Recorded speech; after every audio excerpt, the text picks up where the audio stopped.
Introducing you guys, singing, playing the band, all of that. I'm Johnny. I play the vocals. I'm Neil, I play guitar. I'm Austin, I play guitar. All right, awesome. So right now, are you guys just doing shows around Florida? Or? At the moment, we're doing a little self-booked solo run up to Florida. It's not really too long, but we're playing like 12 or 13 shows this month, so we're staying pretty active. And then next month and August, we're heading out. Sweet. Where are you going? Next month, we're touring up to Chicago solo, and then we're meeting Abiotic in Chicago, and then coming down on our way to Summer Slaughter.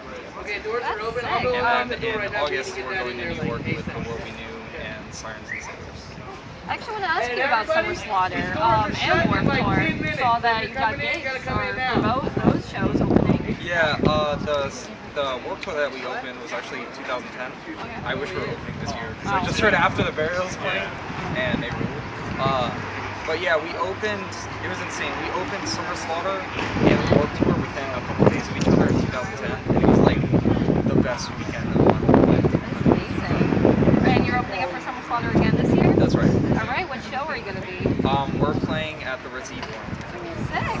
All right. So how did that happen? Like, how have you gotten contacts for all these shows? The Summer Slaughter worked out because we played a local show here at State Theater for someone named J Rock, and then he, I guess, liked us, so he put us on the show with who was on that? Impending Doom, Stick to Your Guns, Norma Jean, and he put us on that show, Of Legends, and then he liked us from there, and he's like, I'm gonna put you guys on another show later, and then he just chose Summer Slaughter. That's awesome. We lucked out.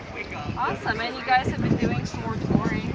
What's your favorite part about touring? Oh, you. You mentioned that before. Yeah, before there's your favorite I part. think it's probably different for each of us who go down the line. For me, it's meeting new people, and it's literally everything. I wouldn't trade any part of tour. Like, even the worst part of tour is way better than the best part of a day at home. Like, even loading equipment and like setting up merch and like driving at 9 in the morning, staying up all night, like it's all the most fun I've ever had in my life. Awesome. Is there any particular moments you want to share? Oh, GPS mishaps. Oh, great. On tour, what state were we in? New Jersey?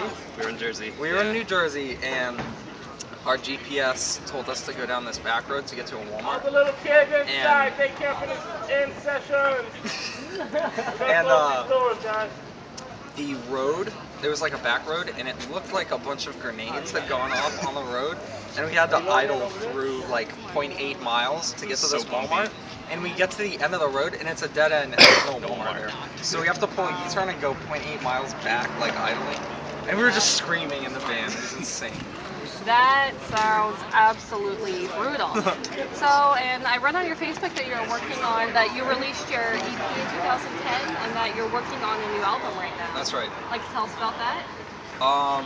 The new album is a lot more straightforward metal than our EP. Our EP had like a couple metalcore aspects, but our new stuff is just a lot more. Sorry, that dude is hilarious.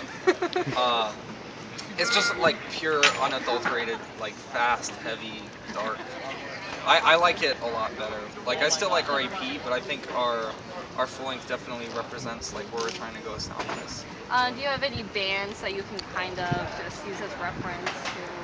I would say Black Dahlia Murder, Okay. for Cowboy. It's a lot more metal and a lot less core for a new Awesome. album. My tagline that isn't really official was 90% metal, 10% core. Oh, okay.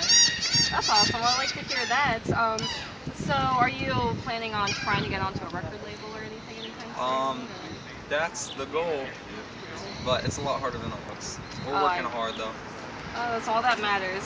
So you've recently changed your name from A Reference to a Sinking Ship to Dark Sermon, and that you said mainly the reason is because there was a band that your old name was from. They don't really you don't really listen to that music anymore. You changed as a band. Would you like to say any more in detail about that? There are a lot of reasons why we changed our name.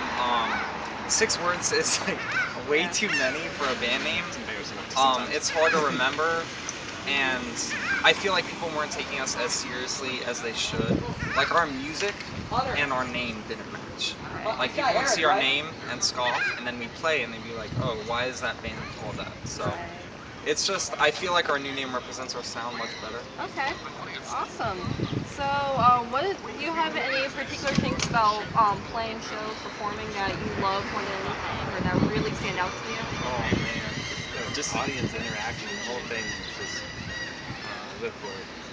And seeing new things every day. That's why I love Bell Tour. Just meeting new people, seeing new things just keeps me going.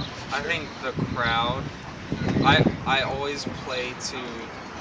I always play as if like even if the crowd isn't going crazy, I just play harder to make them go crazy. So I'm always like pushing myself further to make them like go nuts.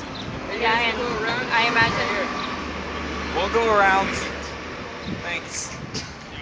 Thanks, man. Good Yeah. decision.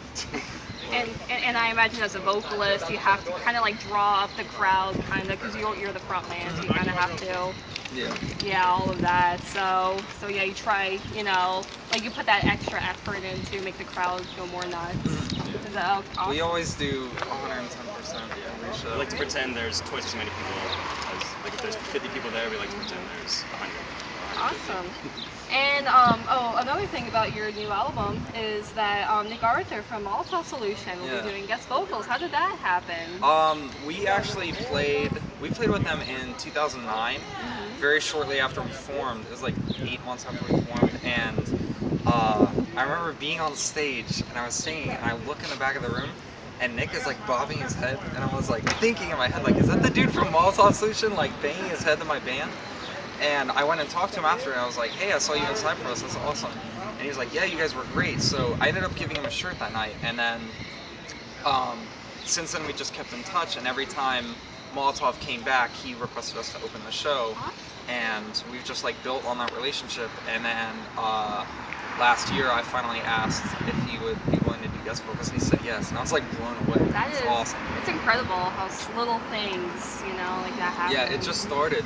Like I didn't even realize that it would turn into that, but I'm really glad it did. Oh, that's incredible. So after this album, do you have anything planned or any goals or anything? We're working on a music video right now that we hope to be released before the album, and then upon release, we would really like to get to the West Coast. We want to get to California so bad. Great. I mean, would you want to share what song it is they're doing the music video for? I think we'll wait.